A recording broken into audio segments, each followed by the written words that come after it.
Well, hello everyone, and welcome to the Tenpenny Files. I'm your host, Dr. Sherri Tenpenny. The Tenpenny Files isn't just another podcast. We have daily conversations to inform and educate, not just to entertain. I come prepared and will let the discussion unfold naturally with people worth hearing and topics worth exploring. If it matters to your body, your freedom, your future, we talk about it here. Each day we have conversations with authors, documentary filmmakers, and independent thinkers whose work challenges mainstream messaging. We cover a wide range of topics from government, politics, and history to astronomy, pets, and travel to food, farming, and fitness to vaccines, health, and public policy. We also have a once a week conversation with an author who writes about faith and biblical principles. The goal is simple to introduce you to topics you've never known anything about or topics that you've really wanted to explore but didn't know where to start. We bring you the information that will help you dig into further research on topics that you really want to know more about. Then join us every day at the Tenpenny Files at 3 p.m. Monday through Friday Eastern Time to hear from voices who've been ignored, silenced, or censored, but truly have something important to say. Before we begin today's episode, I want to invite all of you to become a Tenpenny Prime member. Tenpenny Prime has an exclusive white paper on your health, a recorded presentation, and an Ask the Expert masterclass each month. I bring you incredible researchers to come in that you can have one-on-one conversations with and learn more about your body and how to take care of your health better. So if you want to learn more about that and hopefully join and support our work, go to primembership.drtenpenny.com to learn more. Now, let's get started with today's conversation. Today, we are talking with author, independent researcher Peter Kirby to discuss his new book, Chemtrails Exposed, a Manhattan Project, the book that presents the evidence that the government and the mainstream media ignore. Peter, welcome so much to the Tenpenny Files. I'm really looking forward to this conversation. Well, thanks for having me, Sherri. It's an honor to be here. I've been following your work over the years, so it's really great to be here today doing this. You know, I've heard you say before, because I've listened to some of your interviews, that you have been researching this for 17 years. What got you started into exploring this topic? Well, I became aware of the fact that our entire society is pretty much immersed in all these overwhelming conspiracies.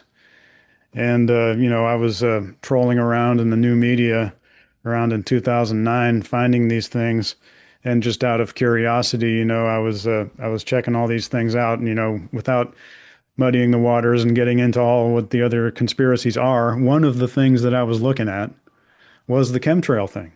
It was brought to my attention by the little websites and forum websites and videos, and this was the new media in 2009. It really didn't amount to much, but I was finding little nuggets of information, and this chemtrail story was just one of the things I was looking at. And I initially dismissed it because it didn't make any sense to me. Spraying things out of planes is about one of the worst things you can do to a society and a land. So, and a country. So, you're just destroying everything. You could assume that the stuff that they're spraying is probably toxic. And so, I just said that doesn't make any sense. Why would they do that? This is the question that most people have. Like, what would be the motive for doing that? So I wrote it off, but hope you don't hear this noise in the background, but it planted the seed. I thought to myself, okay, these people say that things are being sprayed out of planes. And so I'm going to start looking for stuff in the sky that, comes out of planes. And I was living in San Francisco at the time, so it was a little difficult because it had a lot of cloud cover at the time. Now it's like sunny every day there, but at the time it was kind of hard to find patches of clear sky. But I eventually did start seeing little bits of things that, maybe that's one, maybe that's one. And then one day there was a large portion of the sky that was clear, and I saw a big line stretching across it. And it was like getting punched in the gut because I knew that that was particulate matter straight off because I know what an actual contrail looks like. I recognized it as a kid. It's like a very small little tail. It appears as a small little tail on a plane high in the sky on a cold day. And yet here's this line stretching from over a vast portion of the sky, and it's particulate matter. And, so I knew that this was something that I had to fight. And but that I just, got on the internet and started looking at things and battling the trolls and whatnot. But also, one of the first things that I did was I said to myself, well, I'm here in California. The government does absolutely everything, right? They're going to have some government agency that's monitoring the air for stuff that shouldn't be there. So I found the California Air Resources Board, or otherwise known as the CARB, and their general purpose is to enforce the theory of man-made global warming. But one of the things that they were doing, and I guess they continue to do, was to monitor the air for everything that's in the air. And on their website, they classified both aluminum and barium as toxics. And they also said that neither one of those should be in the air at all. And yet you go to another page on their website where you can generate charts of these substances, aluminum and barium, in the ambient atmosphere. And you see that there is elevated and rising levels of both aluminum and barium. And so I took screenshots and I did a story about it. And I actually just posted it on some forum website called Godlike Productions that's actually still around today. And, my editor at Activist Post, Michael Edwards, the former editor at Activist Post, the website sold over a year ago. But Michael Edwards, he found that somehow. I guess maybe someone sent it to him. I don't know if he was trolling Godlike Productions at the time. Someone probably sent it to him. But he just posted it as an article on Activist Post, and that's how I got started in the new media. And, since then, it's been 17 years of doing deep research. I did upwards of 100 interlibrary loans. I read hundreds of books, made thousands of photocopies. I had access to the Northern Regional Library Facility, which is the book depository for all of the Northern California UC schools, including UC Berkeley, which was involved in the original Manhattan Project. So they had tons of stuff on weather modification.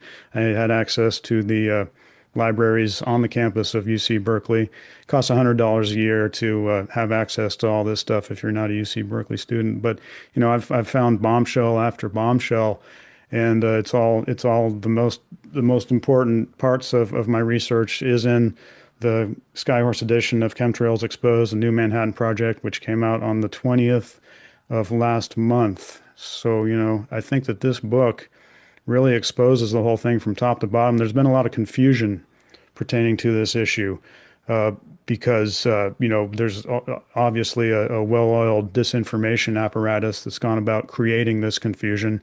And, there's disinformation agents, as usual, pertaining to all these types of things. I'm sure you're very well aware of these COVID shot disinformation artists.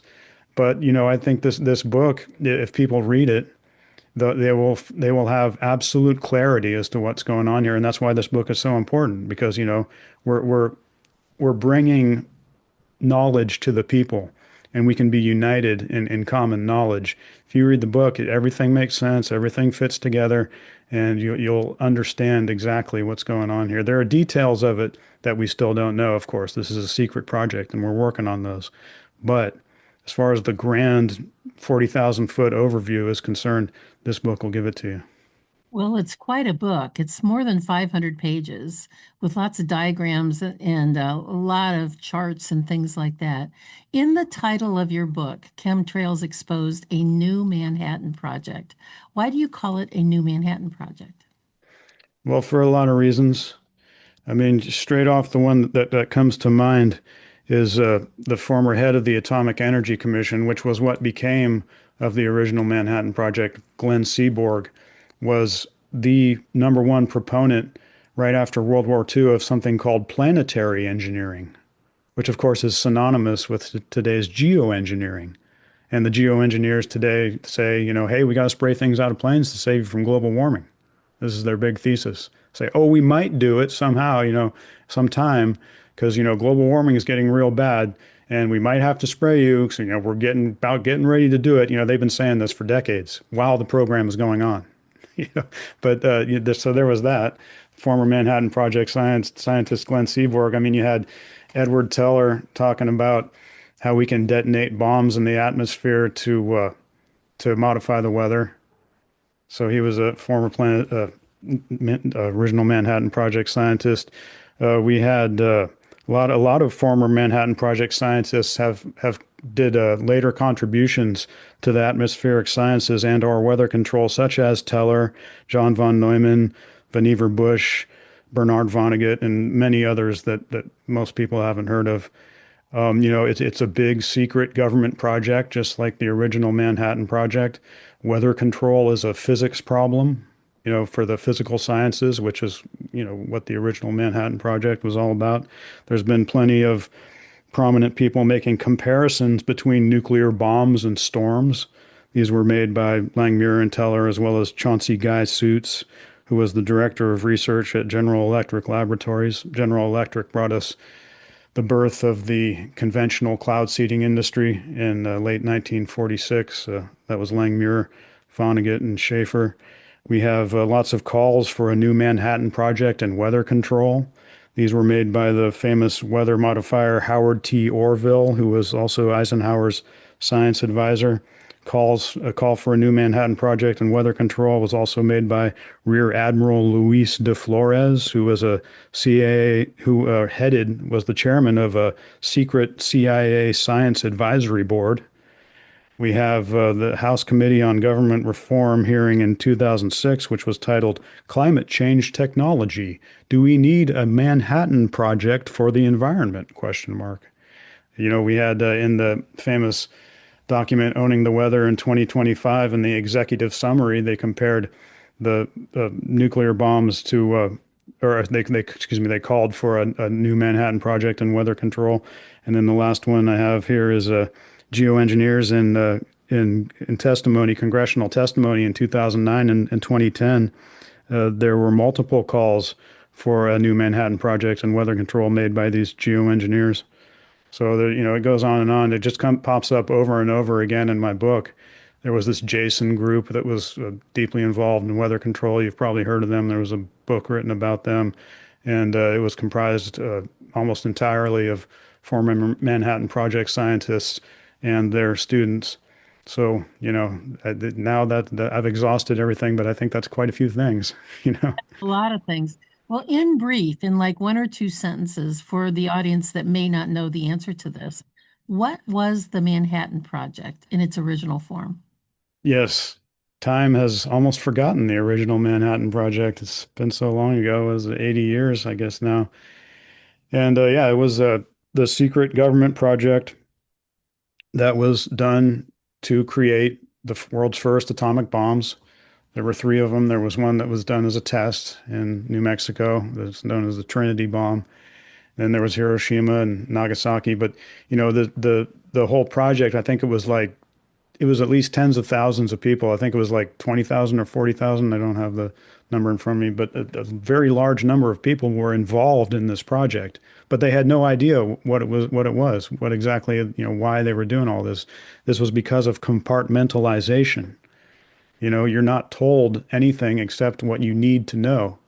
And the CIA is great at doing this. They've been doing it for a very long time, ever since the original Manhattan Project. And well, they were actually, they were a different group. They were formed in 1947, but it was basically the same people during the time of the original Manhattan Project. And, nobody knew what anything was until the bombs went off. And then they all said, that's what we've been working on. Right. So the parallel to what's going on here, you've obviously got to have a lot of people involved in this thing. I think AI is running it and there's a lot of automation going on, but you still need a lot of people to be doing certain things pertaining to what I call the new Manhattan Project. And I think they're all kept in the dark through compartmentalization. This, and my book, Chemtrails Exposed, the new Manhattan Project, is here to break that compartmentalization. Well, I think that that's really, really important, and I think you're right because I think there's a lot of projects that are like that. They're the compartmentalization, because people would say, how could they keep that so secret? For example, like what was happening with COVID. Thousands, if not more, people were involved in the planning, but I think it was all compartmentalized. So that's a really, really good example. I want to, yeah, I'm sure that you've received enormous criticism about your book and have had lots of criticism in the last 17 years. So I really applaud Skyhorse for taking a look at this. And you've got obviously enough documentation that Tony Lyons, who's the owner and president of Skyhorse, said this is really great stuff and it's really important and needs to get out. I have a question that I want to ask you because this has to do with criticism. I have a really good friend who is a retired commercial airline pilot. He was a pilot for decades. And he is a rather outspoken critic about the concept that chemtrails don't resist. So I'm going to read you just a really short little sentence that he sent me. And then I'd like you to comment on it. Okay. He said that that every year the Earth's oceans and deserts hurl 5,000 megatons of particles from the air and from the sea salt, dust, and volcanoes. That's 5 billion tons, invisible but massive. Hurricanes lift them into the stratosphere, far higher than jets fly. These natural aerosols scatter sunlight, seed clouds, and shape weather long before mankind ever flew an airplane. Jet engines in the troposphere inhale this stuff, and that's why it's found in the contrails. So he's making the statement that all of the particulate matter and stuff that comes down back to Earth has already been previously tossed up into the air by tsunamis and volcanoes and things like that. How would you respond to that information? Well, I think he's incorrect. He's talking about naturally occurring nuclei, things that have naturally been floating around in the upper troposphere that are necessary for the formation of rain droplets and rain. But what we're finding, we can prove that chemtrails are not contrails, and that we're looking at particulate matter. First of all, we know it's particulate matter. He's not denying that it's particulate matter. So, that's fine, and we can prove that the stuff that comes out of the planes is particulate matter as well.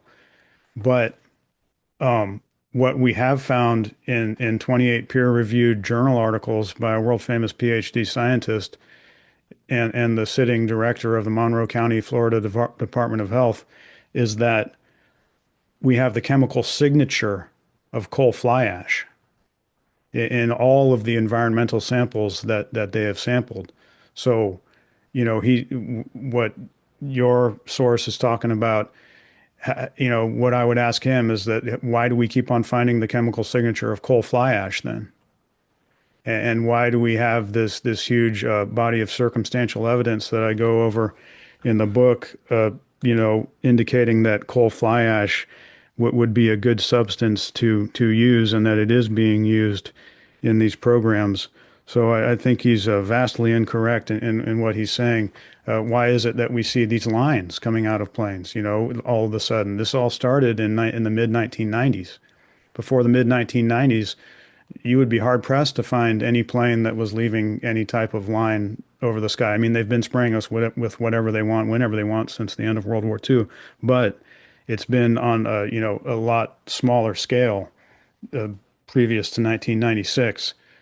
And so, I think he's very incorrect as to what he's saying, and what you're telling me that he's saying, and I can refute his assertions more than one way. Well, that's really good.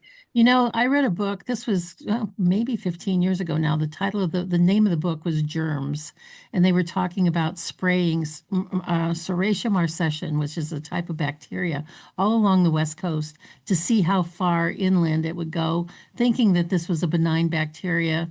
And other than just finding it, it wouldn't cause any health issues. Well, not only did it cause health issues, some people died from pneumonia that they got from this. So that's just confirming from another source. And you said you've read hundreds of books that talk about that they've been spraying all kinds of stuff for a long time. Tell us, in your book, you go through a long list of whistleblowers. So tell us about some of the whistleblowers that you've spoken with, and why did they decide to come forward on this issue? Well, there's some whistleblowers. We're a little bit lacking in whistleblowers, I think, for a couple of reasons. One is the automation. I think, the people running this project have gone about eliminating any potential whistleblowers uh, extensively.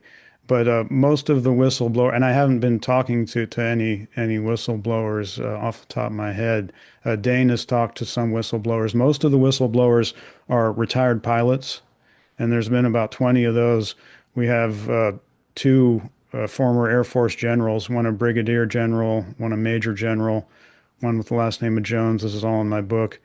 And they're saying that planes are not supposed to be producing these long lines in the sky that just last, over the course of hours and things.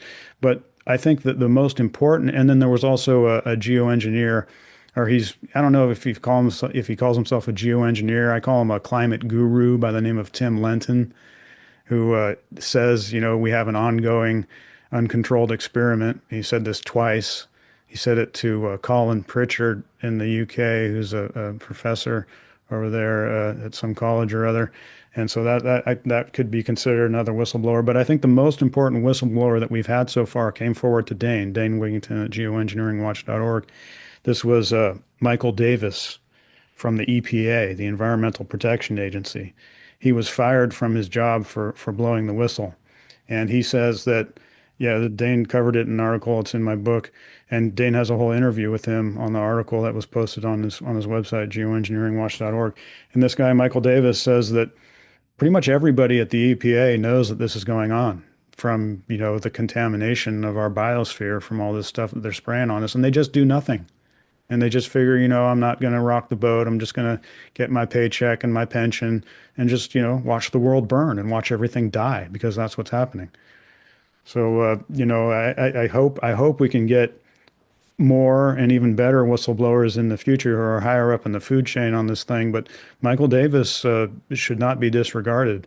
I mean, he's putting it all on the line right there. That's where the real danger is. I'm just a guy that reads things and puts things together and regurgitates them on the internet. I mean, he's somebody who's been hands-on watching all this take place, and he has direct knowledge of all this and who's covering it up exactly. Lee Zeldin, the head of the EPA, he's not to be trusted. He came out with something about like, oh, we're really looking into chemtrails because everybody's talking about it. All he did was put a different spin on the same old garbage that we've been shoveled for decades. He just put lipstick on a pig is all he did. He's not doing anything.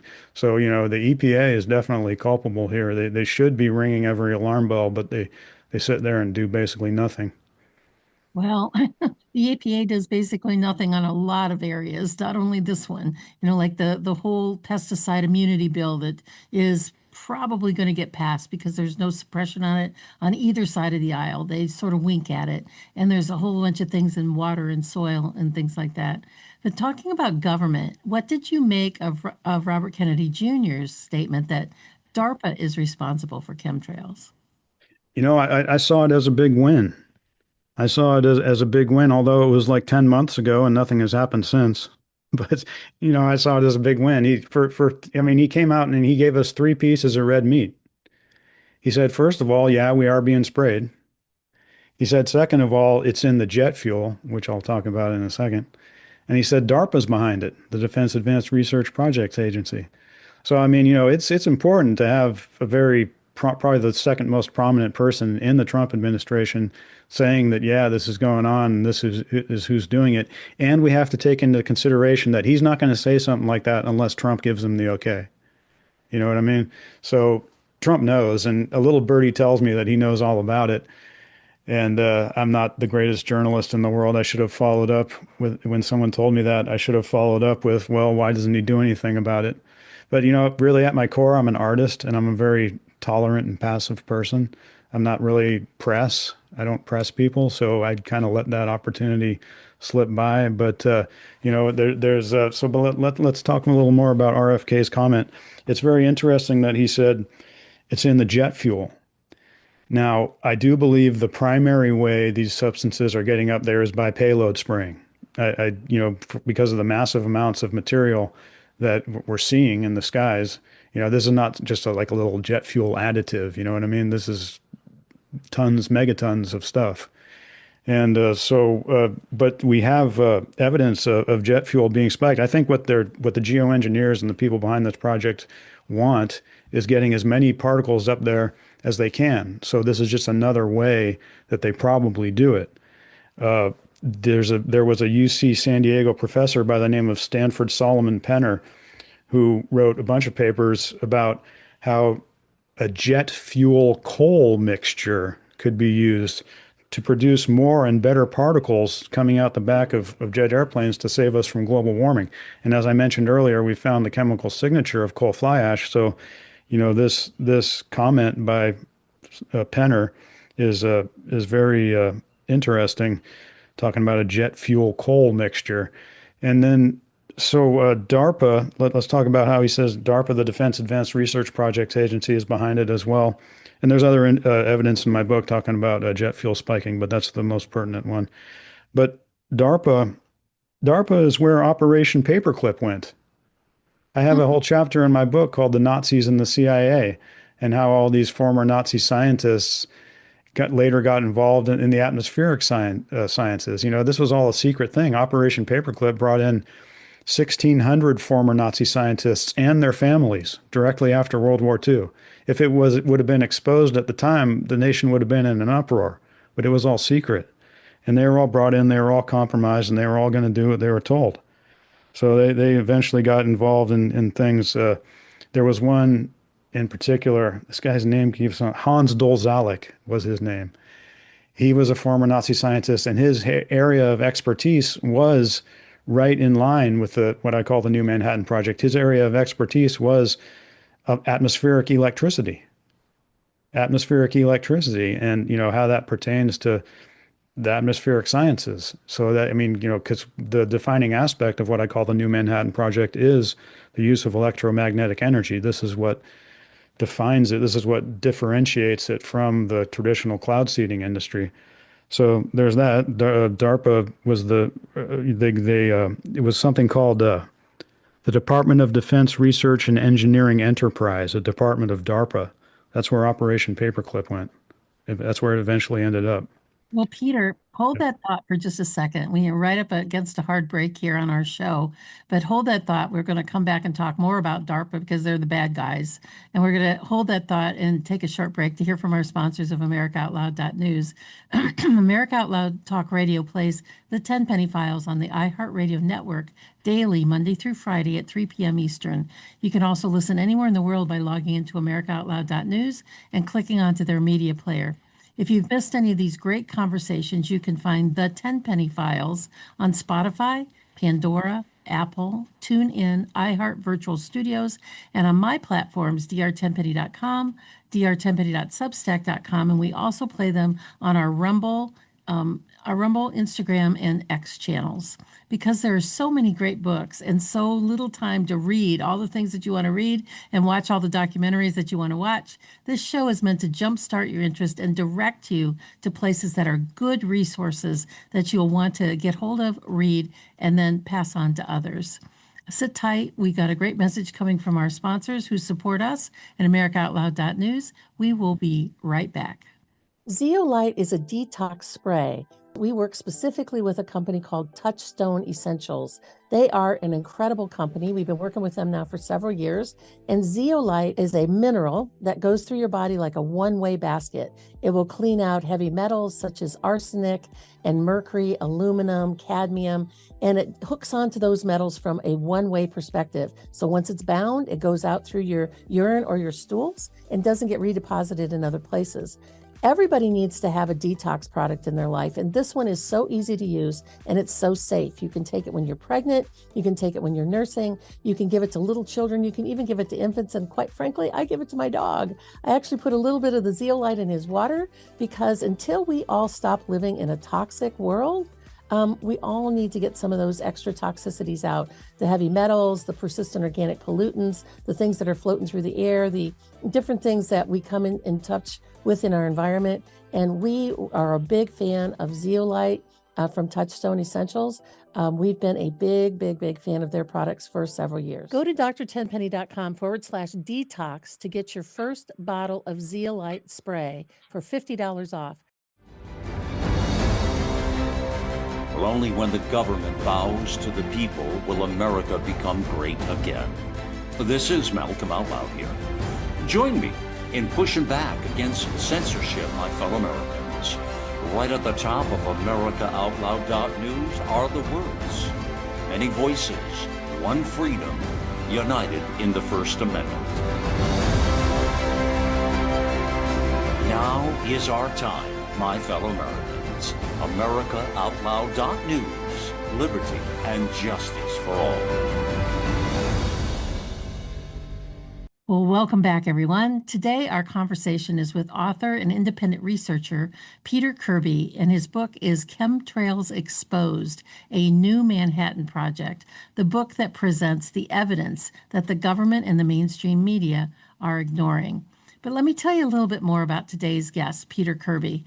Mr. Kirby is an American author and independent researcher whose work focuses on geoengineering, particularly in relation to climate modification. His writing blends historical research, government documents, and interviews with scientists, whistleblowers, and activists. He argues that weather modification and solar radiation management technologies have been developed and deployed with limited public awareness or consent. His work has made him a recognizable voice within grassroots movements concerned about climate intervention technologies and the long-term environmental and health implications of such programs. Peter, welcome back to the show. It is just so great to have a conversation with you today. In your book, Chemtrails Exposed, and what we were talking about previously was that before the break, I want to circle back to what you were saying about DARPA. And then I want to ask you about who's the bad guys? Who are the guys that we actually can incriminate for this weather modification? So start with DARPA and then tell us who we should go after. Okay, getting right to the heart of the issue here. But first, let's take a little detour and finish up on the DARPA thing. We're talking about DARPA because RFK made a comment saying that DARPA was behind the chemtrails.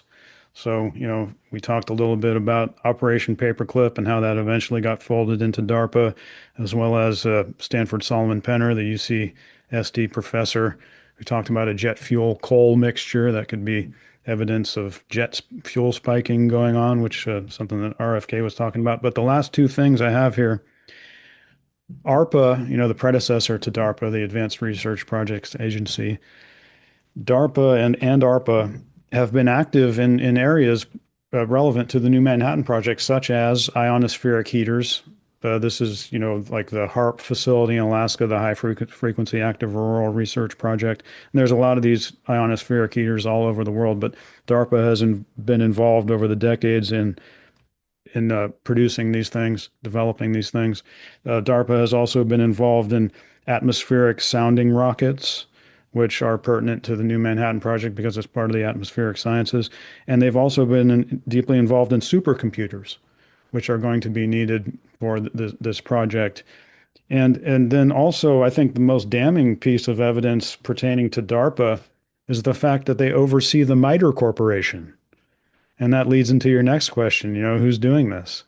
And I don't know how the MITRE Corporation wouldn't know about this. The MITRE Corporation has built every aerospace command center in the country. There's three that I mentioned in the book. One is under the Pentagon, one is Strategic Air Command in Nebraska, and then the famous one is NORAD in Colorado. And the MITRE Corporation has built all of them. And they've developed all of the leading air traffic control programs, the software for air traffic control, including the one that's in use today. And, the MITRE Corporation started in 1958 by receiving something that came out of government documents mandating the creation of a second generation comprehensive weather control program. These were the von Karman reports, officially known as Toward New Horizons. And they created something called the Air Force Scientific Advisory Board, which took orders from the RAND Corporation. And they also had a workshop called the Cambridge Air Force Research Laboratories. So they had everything they need there to go forward with these mandates that were created by von Karman and his group, which included General LeMay, as well as another guy named Wolkowitz that I talk about extensively in the book. So MITRE Corporation is at the top of the list for people to subpoena. You know, if you look at their website, you'd think that all that they're involved in is like petting zoos and, you know, photography projects or something like that. But, you know, I have evidence to the contrary. They wrote a self-published autobiography of their company back in, I guess it was in the 70s or something. It has a lot of great information in there.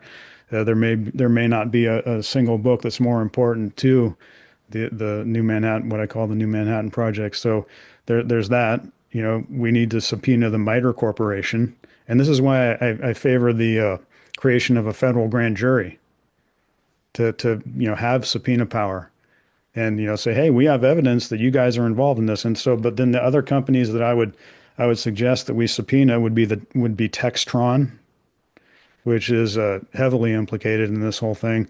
Another one would be Boeing. I mean, there's only one uh, aircraft manufacturer, and in America, a major aircraft manufacturer, and you know, there's evidence that their KC-135 as well as their 707 and other related aircraft have been involved in these things. I don't know how they wouldn't know about it. And then Halliburton would be another one. They were the company where Dresser Industries went.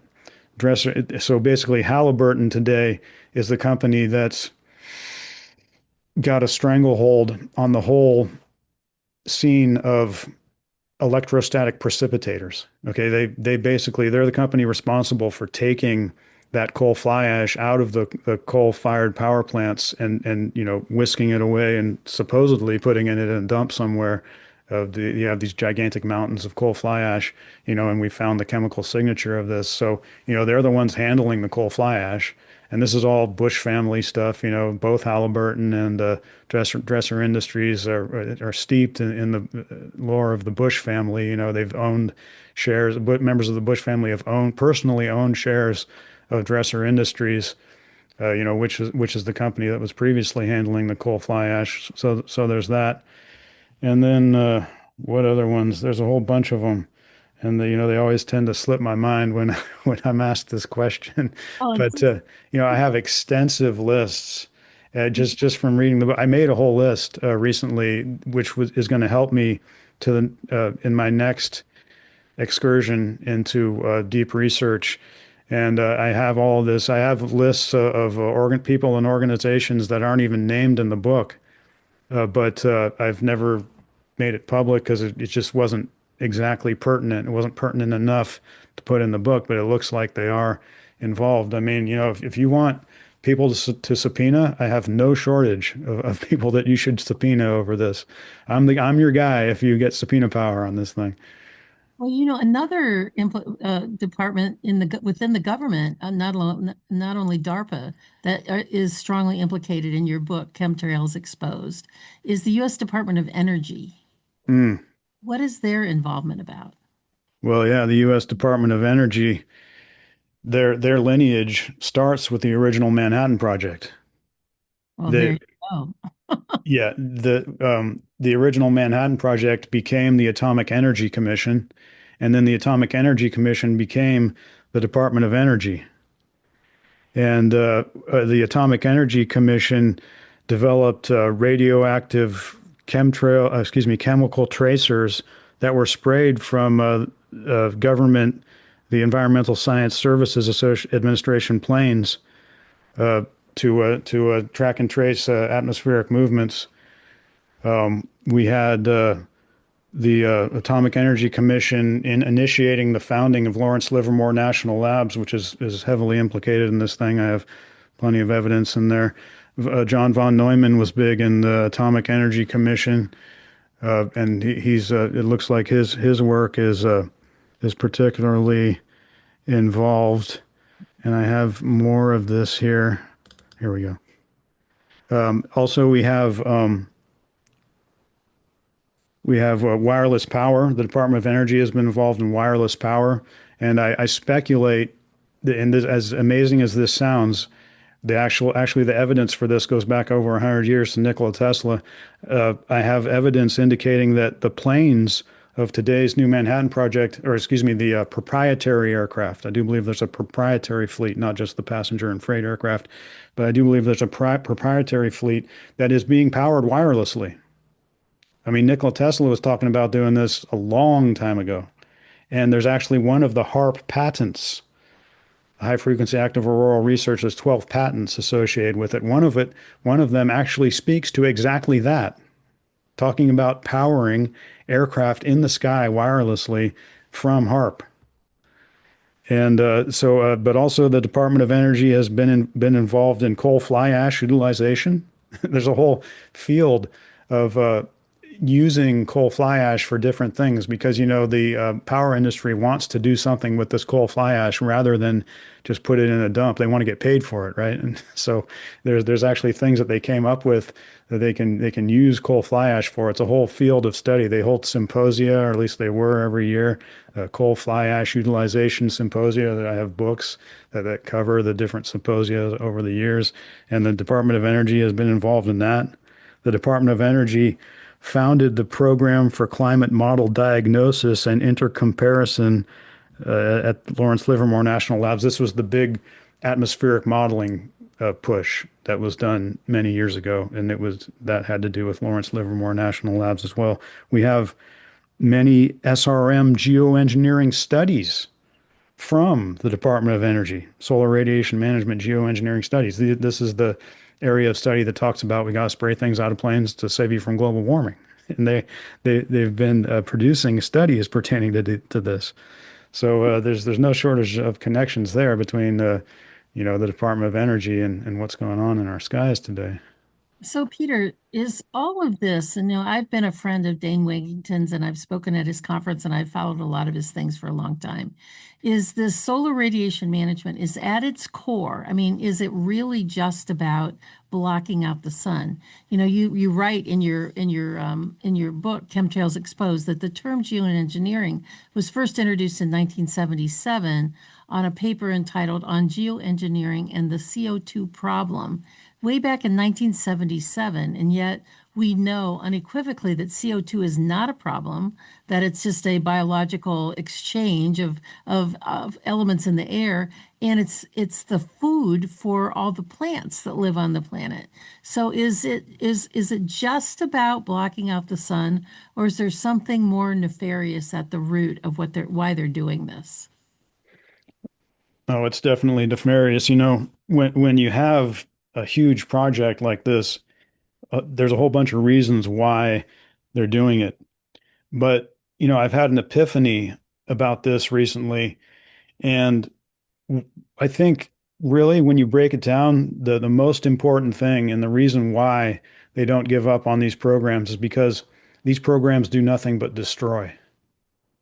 Now that sounds kind of weird, that they're clinging to it because it destroys, but they want the natural world destroyed because they have something that they want to bring in. It's called the New World Order. It's their synthetic world that they've been working on forever, for over 100 years. So when you have planes flying over, destroying everything, killing everything, and with the UVB and the UVC, you're killing everything, not just the particulate matter that's so detrimental to life on this planet and in this country.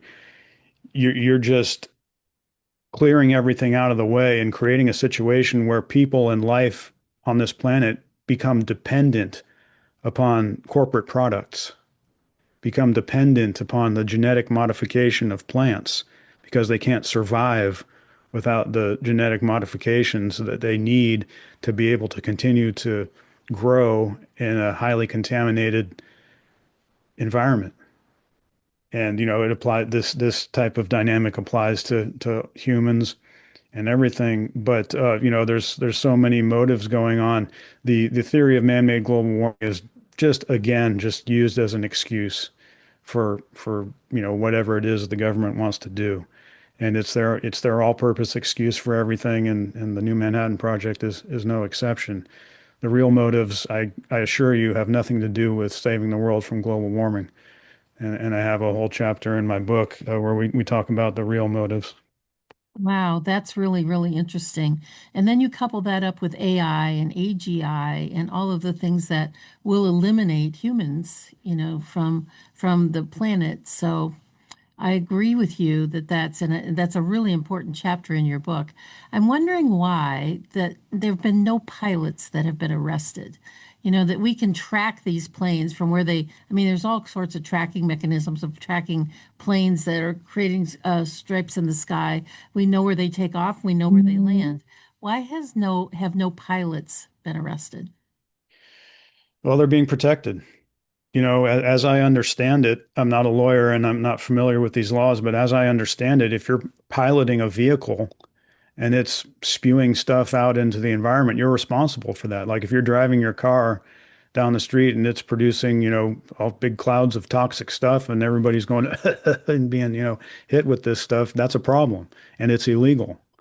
Because you're assaulting people, you're spraying them with stuff. So, and you're the person that's ultimately in charge of your own vehicle, right? So I don't know why there would be any difference. I mean, there's probably been some kind of legal immunity written in somewhere pertaining to all of this. But yeah, we need to start going harder on the pilots. All the pilot whistleblowers that we've seen so far have been retired. We don't have any active pilot whistleblowers so far because they'd probably immediately lose their jobs. And if a pilot ever goes to their higher ups, asking questions about this, they're most probably told, don't worry about it. We're saving the earth from global warming. We have video of this one pilot who was confronted by somebody, because many years ago you could actually talk to the pilots before the plane takes off, right? They'd leave the door open and you could have a little bit of words with them. And so many years ago, somebody took their video camera on I guess it was their phone. This was when we had phones, but they were still talking to us. And, he went in and confronted the pilot and he said, "Hey, what about the chemtrails?" or something like that. And the pilot said, "Chemtrails are a necessary evil." So he knew about it.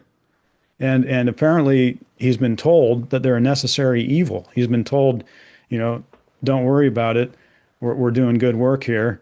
We just got to save everybody from global warming. So this is apparently the answer that they get if ever any of them ever dares to question what's coming out the back of their plane. But they need to step up. We need to have actual active pilots coming forward, telling their stories.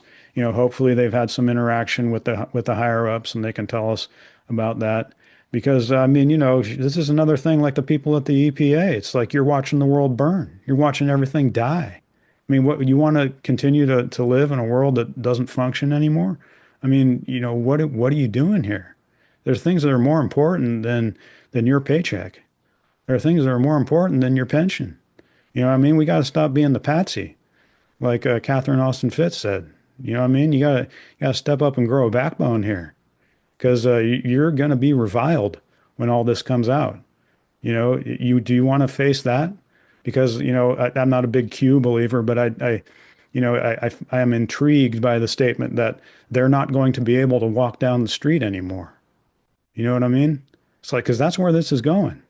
I mean, you can't see the groundswell of grassroots activism that put Trump in the White House. You can't see that because we're coming. We're not stopping. You know what I mean? You better get straight like now. Like, so we got to start going harder on the pilots. Yeah, I agree. You mentioned the Rand Corporation and MITRE Corporation and Boeing and all these other places. Well, these people can't be involved with this for free. Who's funding them and who's putting money in their pockets to promote these chemtrail spraying projects? We are. The U.S. government is doing it, so they are doing it to us and the rest of the world. Well, the current funding for it, the most current funding for it, it's a little bit murky. But I can tell you, lots of sources of funding that have at least developed the project over the years. And there's no shortage of these things. I mean, black budgets started with the original Manhattan Project. So right there, you can have tons of money just go into something and nobody ever knows what it is. I mean, You got very irresponsible people running the Federal Reserve Bank that just prints money they say like, oh, you got to ask the Treasury first to know there's this whole process. Yeah, right. They got all kinds of back doors. I don't believe this stuff about how there's some process to the Federal Reserve printing money. They just print money whenever they want, and they just send it wherever they want, and it's total lawlessness. And that's there's some speculation involved there, but please bear with me. But so there's that. There's those two things: black budgets and the Federal Reserve, and then there's the overt military budget. I mean, over the years it could all this stuff, the whole development of it all can always just be justified as, military spending. We're developing a weapon system. I mean, for decades and decades, they were developing it. And that doesn't mean that they're eventually going to use it against the American public. So for decades and decades, you could just say, well, we're building a weapon system. I mean, you could even say it's a second generation weather modification system that we're going to use against the enemy. But they ended up using it against us. That's the problem. And then in today's military budget, there's all kinds of code words and euphemisms and other camouflage that they can disguise all kinds of spending on all these kind of things. The official policy of the government and the military is to fight climate change. We had a 2014 document from the Department of Energy called Climate Change Adaptation Roadmap that said, yeah, global warming is a big problem. The military's got to do everything to stop it. So this is everything. It's all nonsense, but this is the rhetoric that we're being hit with all the time. We have missing money. Catherine Austin Fitts again. In 2018, she found that we had 21 trillion missing. I mean, Rumsfeld, the day before 9/11, he comes out and says there's 2.3 trillion missing. And then that was, kind of forgotten due to the events of the following day. Peter, we're coming down. Peter, can you hear me? Yeah, yes, I can. Coming down to the last 2 minutes of our show. So this is so important, and you want to get this information into the hands of people. So quickly, where can they best buy your book, and how can they follow the additional work that you're doing out there? Well, the easiest place to find my book is to go to Amazon.com and just search Chemtrails, and it's been coming up #1 recently. My book is also supposed to be on bookshelves everywhere, but I've been hard pressed to find it anywhere. I'm trying to get answers on this. It is being distributed by Simon and Schuster, so that should be able to should put it on bookshelves across the country. I'm still hoping for that, and we're trying to figure that out.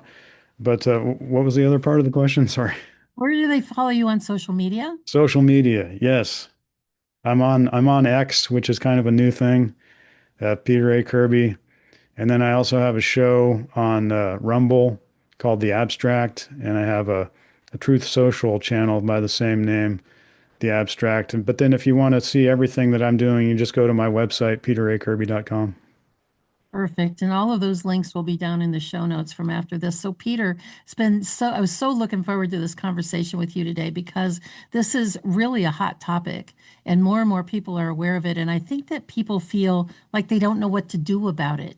And your book gives them action steps and tells them what they can do, who they can follow, and what they can do about it, which I think is critically important. And your book is, just the name, Chemtrail Exposed, just speaks to everyone who's very conscious of what's happening in our skies. So thank you for your 17 years of research, of writing so much and putting this all together.